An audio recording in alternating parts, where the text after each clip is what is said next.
안녕하십니까. 금융감독원 수석원장입니다. 먼저 올해로 8번째를 맞이하는 아시아태평양 금융포럼의 개최를 진심으로 축하드립니다.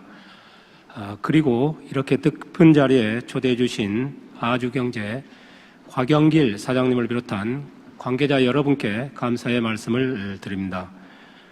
금융혁신의 중요성이 날로 강조되는 이 시기에 창의, 융합, 도전이라는 삼시시대 금융산업 성장 전략을 주제로 한 이번 포럼은 매우 시적절하고 의미 있는 행사라고 생각합니다.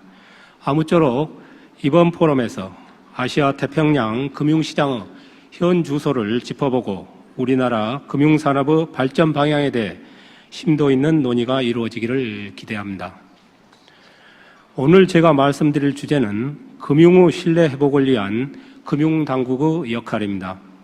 귀빈 여러분, 신뢰란 믿고 의지함을 의미합니다. 영어 트러스트 오어는 편안함을 뜻하는 독일어 트로스트에서 비롯되었다고 합니다. 믿고 의지하는 상대로부터는 편안함을 얻을 수 있기 때문이 아닐까 생각합니다. 금융은 자금 수요자와 공급자를 중개하는 역할을 하며 본질적으로 미래에 대한 불확실성, 정보의 비대칭성, 그리고 고객과 금융회사 간 이해상충 가능성이 발생할 위험을 내포하고 있습니다.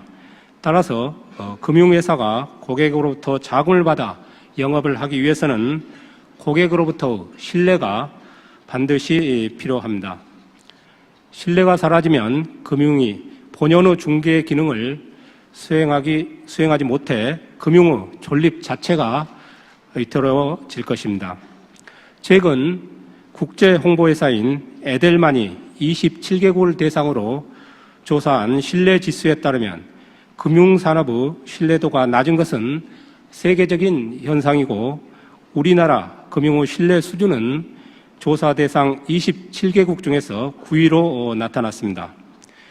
그렇지만 얼마 전 금융연구원이 발표한 우리나라의 금융신뢰지수는 200점 만점에 86.2점으로 낮은 수준으로 나타났습니다. 특히 최근 개인의 경제 여건 악화와 금융정책에 대한 신뢰 저하 등으로 6개월 전인 작년 9월의 89.5점보다 하락한 것으로 나타나 금융의 신뢰 회복이 무엇보다도 시급한 과제임을 보여주었습니다. 그러면 우리나라 금융에 대한 신뢰가 낮은 원인은 무엇이겠습니까? 저는 그 원인을 4가지로 정리하고 싶습니다. 첫 번째는 반복되는 금융위기와 금융사고, 두 번째는 취약한 금융경쟁력, 세 번째는 금융회사의 이기적인 영업행태, 네 번째는 국민들의 금융에 대한 너무 많은 기대입니다. 우선 반복되는 금융위기와 금융사고가 금융에 대한 불신과 불안을 초래하고 있습니다. 1998년 외환위기를 비롯하여 2003년 카드 사태, 2008년 글로벌 금융위기, 2011년 저축은행 사태, 2013년 동양 사태 등 잊을만 하면 터지는 금융위기와 대형 금융사고가 금융에 대한 신뢰를 손상하는 주요 원인으로 작용하고 있습니다. 다음으로 선진국에 비해 취약한 우리 금융산업과 금융회사의 경쟁력이 금융을 신뢰하지 못하게 하는 또 다른 원인으로 작용하고 있다고 봅니다.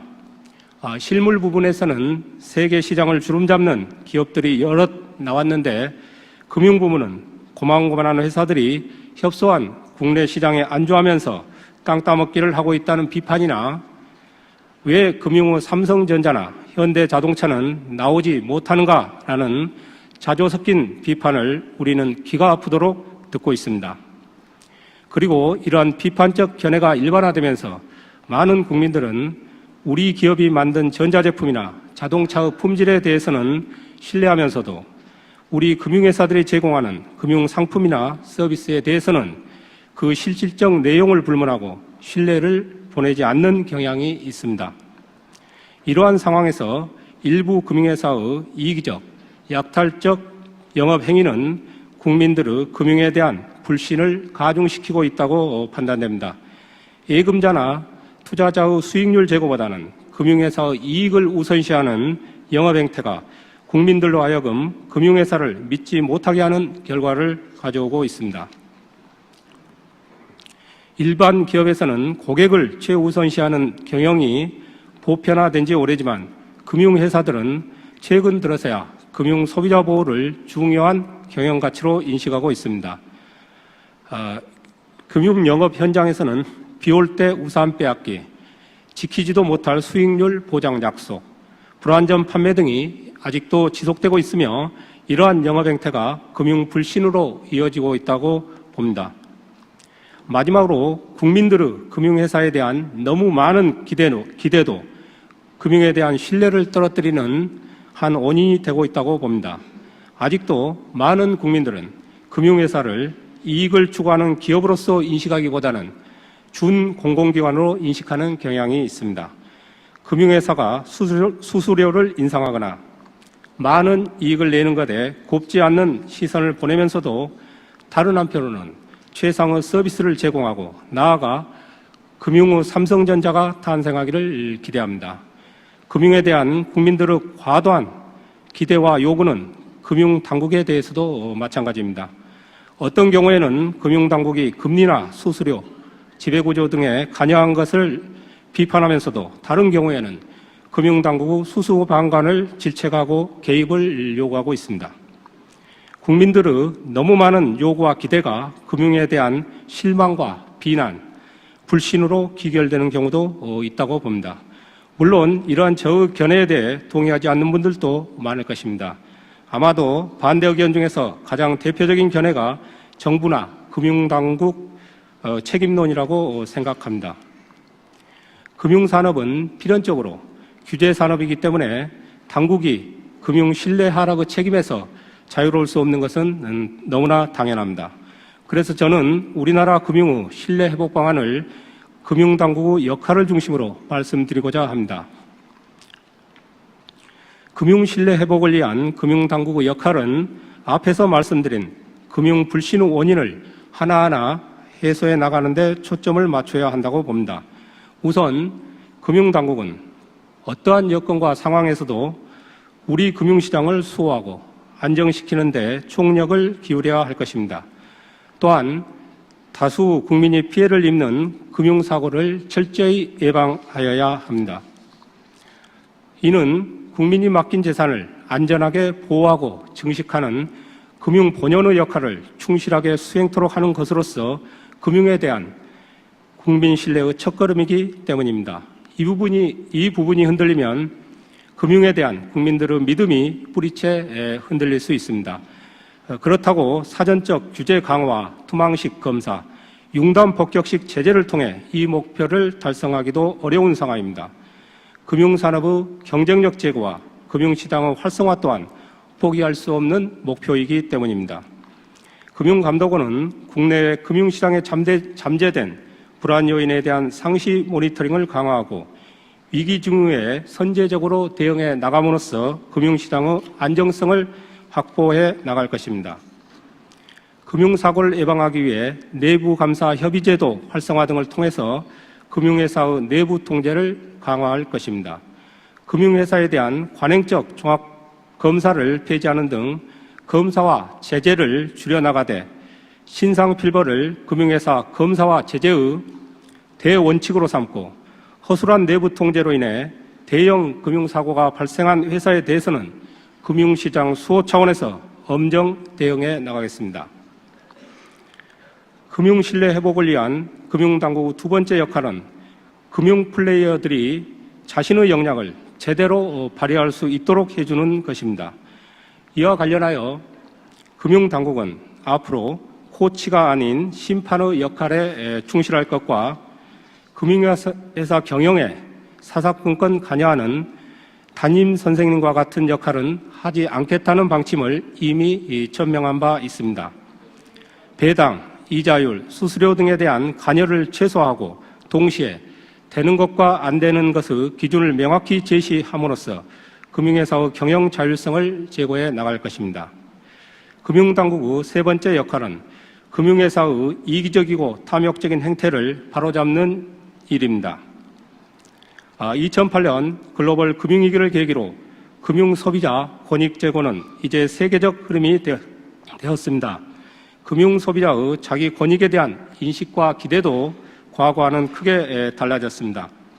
금융회사들은 이러한 시대적 흐름과 여건 변화를 분명히 인식하고 과거와 같은 단기 실적 위주 경영 행태나 치고 빠지기식 영업 행태를 근본적으로 수정할 필요가 있습니다. 회사의 이익보다는 예금자나 투자자의 이익을 우선하는 경영 문화를 확립해 나가야 합니다. 금융감독원은 소비자의 권익을 경시하는 이기적, 탐욕적 영업활동에 대해서는 끊임없이 감시하고 엄단함으로써 시장 규율을 정립해 나갈 것입니다. 마지막으로 금융에 대한 국민들의 과도한 기대나 요구에 대해서는 인내하고 수용하기 어려운 사정을 설득하는 것도 금융 신뢰 회복을 위한 당국의 빼놓을 수 없는 역할이라고 봅니다. 금융당국 스스로 개입할 일과 개입해서는 안 되는 일의 경계를 분명히 하고 할 일은 소홀히 하지 않되 해서는 안 되는 일에 대해서는 일부 비난을 받더라도 개입을 자제해야 할 것입니다. 아울러 금융회사는 공기업이 아닌 이익을 추구하는 사기업이며 이익을 창출해야만 궁극적으로 국민 부담을 덜 수 있고 국민 경제에도 기여할 수 있다는 지극히 평범한 사실에 대한 국민적 공감대 형성 노력을 기울여야 합니다. 금융의 신뢰 회복을 위해서는 감독당국뿐만 아니라 금융업계의 노력도 필요하며 국민들의 이해와 협조도 있어야 합니다. 금융감독원은 이러한 점을 인식하고 실천함은 물론 금융교육 활동 강화 등을 통해 금융에 대한 올바른 인식을 확산해 나가는 노력도 소홀히 하지 않을 것입니다. 기빈 여러분, 존 케네스 갈브레이스는 금융의 세계만큼 역사의 교훈으로부터 가르침을 받지 못한 분야도 없다고 말했습니다. 그만큼 금융위기를 사전에 방지하는 것이 어렵다는 것을 말합니다. 지금 우리는 가계부채 리스크, 기업 부문의 잠재 부실 등에 효과적으로 대응함으로써 금융위기를 사전에 제어해야 하는 과제를 안고 있습니다. 동시에 금융개혁을 통해 금융에 대한 신뢰의 위기를 극복하고 금융산업의 발전을 도모하면서 실물경제의 회복도 뒷받침해야 하는 숙제를 안고 있습니다. 저는 금융당국과 금융회사를 비롯한 시장 참여자 모두가 이러한 금융에 부여된 시대적 소명을 인식하고 금융개혁에 동참한다면 국민으로부터 신뢰받는 금융산업, 금융회사, 금융인이 될 수 있다고 확신합니다. 다시 한번 의미 있는 논의의 장을 마련해 주신 아주경제 관계자 여러분께 감사의 말씀을 드리며 아시아 태평양 금융포럼이 아시아를 대표하는 권위 있는 경제 포럼으로 발전하기를 기원합니다. 경청해 주셔서 감사합니다.